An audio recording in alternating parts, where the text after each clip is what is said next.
क्या एलियंस इस दुनिया में एक्सिस्ट करते हैं? जवाब जानने के लिए इस वीडियो को लास्ट तक देखिएगा। एरिया 51 जो कि यूएसए के नेवाडा में मौजूद है। न्यूक्लियर बॉम्ब्स की टेस्टिंग के लिए इस जगह को जाना जाता है, लेकिन एरिया 51 में कुछ ऐसी मिस्टीरियस चीज़ें देखने और सुनने को मिली जिसने सबको सोचने पर मजबूर कर दिया। अमेरिका के एक रेडियो शो के दौरान एक आदमी का कॉल आता है और वो बताता है कि वो एरिया 51 में काम करता है। ध्यान से सुनिए इस क्लिप को। Hello, Art. Yes. Hi. I don't have a whole lot of time. Area 51. Yeah, that's right. Were you an employee or are you now? A former employee. Former employee. I was let go on a medical discharge about a week ago, and I've kind of been running across the country. Oh man, I don't know where to start. They're gonna they'll triangulate on this position really soon. So you can't spend a lot of time on the phone. So give us something quick. Okay. Okay. What we're thinking of as aliens are they're extra dimensional beings that. वो phone अचानक से cut हो जाता है और जिस शख्स का फ़ोन आया था उसका क्या हुआ आज तक पता ही नहीं चल पाया, लेकिन उसने इंटरडायमेंशनल बीइंग्स की बात की थी जो कि एलियंस थे। जब एरिया 51 को गूगल मैप पर सर्च किया जाता है तो उसकी कुछ ही फ़ोटोज़ हमें देखने को मिलती हैं, क्योंकि ना तो उस एरिया में किसी को आने जाने की इजाज़त है, ना ही फ़ोटोज़ क्लिक करने की। कोई भी सैटेलाइट उस एरिया की फ़ोटोज़ क्लिक या कैप्चर नहीं कर सकती है और ना ही ड्रोन्स को उस एरिया में उड़ने की इजाज़त है। एक आदमी जिसका नाम बॉब लिजार है वो बताता है कि वो एरिया 51 में काम कर चुका है।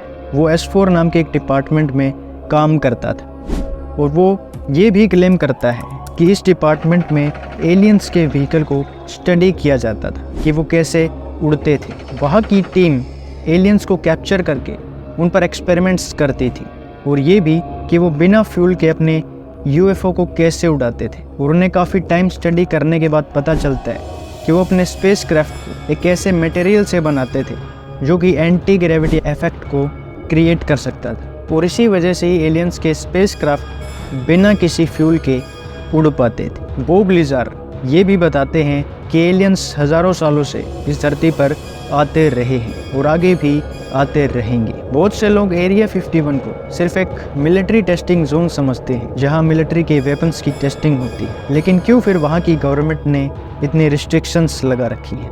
यहाँ तक कि एरिया 51 को वहाँ की सरकार ने एक ऑफिशियल जगह के तौर पर भी अनाउंस नहीं किया गया था। दोस्तों, अगर आपने हमारे चैनल को सब्सक्राइब नहीं किया है तो चैनल सब्सक्राइब कर दीजिए ऐसी और भी मिस्टीरियस वीडियो देखने के लिए। तो चलिए चलते हैं वीडियो में आगे। डैन बुरिस नाम का एक शख्स अचानक सामने आता है और बताता है कि वो एरिया 51 में एलियंस की बॉडी से एलियन वायरस को निकालता था और बताता है कि उसने एक एलियन से कंप्यूटर लैंग्वेज के जरिए कम्युनिकेट यानी वार्तालाप भी की थी। उस एलियन का नाम था जेरोड। वेली कास्जा और बॉब फ्रॉस्ट एरिया 51 में काम करते थे और उन्हें अचानक एक ऐसी बीमारी लग जाती है जो कि लाइलाज थी। ये बताया जा रहा है कि वहाँ एक खुफिया एक्सपेरिमेंट चल रहा था और इस एक्सपेरिमेंट के दौरान वे एलियंस वायरस से इन्फेक्ट हो गए थे जिससे उनकी मौत हो गई थी। इस मौत की खबर को उन्होंने छुपाने की बहुत कोशिशें की, लेकिन किसी शख्स ने एरिया 51 के खिलाफ अपने एम्प्लॉयज़ का